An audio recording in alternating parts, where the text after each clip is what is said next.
রব্বুল আলামিন বলেন, হে ঈমানদার, জন্য রমজানের আলোচনা আল্লাহ শুরু করতে গিয়ে বলেছেন, হে ঈমানদার।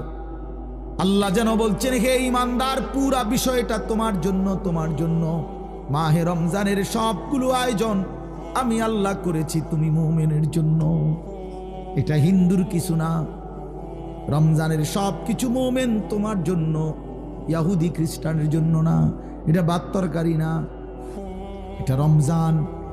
আমি রব্বুল আলামিন ইফতার দিয়েছি তোমার জন্য, সাহারি দিয়েছি তোমার জন্য, 1 মাসের রোজার হুকুম দিয়েছি তোমার জন্য, প্রতিদিন 20 রাকাত তারাবি দিয়েছি তোমার জন্য, 6 দশকের ইতিকাফ দিয়েছি তোমার জন্য, শবে কদরের নিয়ামত দিয়েছি তোমার জন্য, শুরুর দশক রহমত দিয়ে সাজিয়েছি তোমার জন্য, মাঝখানের রয়েছি আমি আল্লাহ।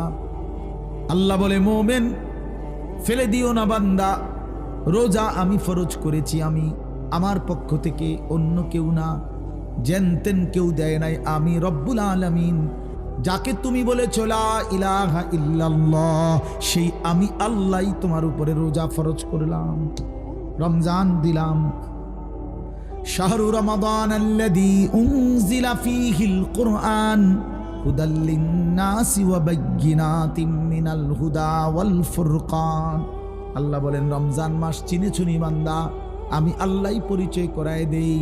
শোনো বান্দা, রমজান সেই মাস যেই মাসে আমি আমার শ্রেষ্ঠতম কালাম কোরআন নাজিল করেছিলাম। কোরআন কি কিতাব চিনেছো নি বান্দা? আল্লাহ বলেন, এটা হচ্ছে গোটা বিশ্ব মানবতার হেদায়েত। এটা হেদায়েতের স্পষ্ট বাণী, এটা সত্য মিথ্যা, নেই অন্যায় হালাল হারামের পার্থক্যকারী। এবার আল্লাহ বলেন, ফামান শাহিদা মিনকুমুশ শাহরা ফালিয়াসুমহু। আল্লাহ বলে, বান্দা, যে কেউ তোমরা বালেগ প্রাপ্তবয়স্ক ঈমানদার যারাই মাহে রমজানকে নিজের হায়াতে পাইবা, ফালিয়াসুমহু, আমার সেই প্রতিটা বান্দাই যেন রোজা রাখে। আমি আল্লাহ বান্দা তোমার কাছে চাইলাম। যদি বলো আল্লাহ রোজা রাখতে গেলে কষ্ট হবে কিনা, আল্লাহ বলে, না, ইউরিদুল্লাহু বিকুমুল ইউসরা ওয়ালা ইউরিদু বিকুমুল উসরা। আমি বান্দা তোমার উপরে কোনো কঠিন করতে চাই না, আমি সহজই করতে চাই। আমি পারবা বলেই তোমারে দিয়েছি।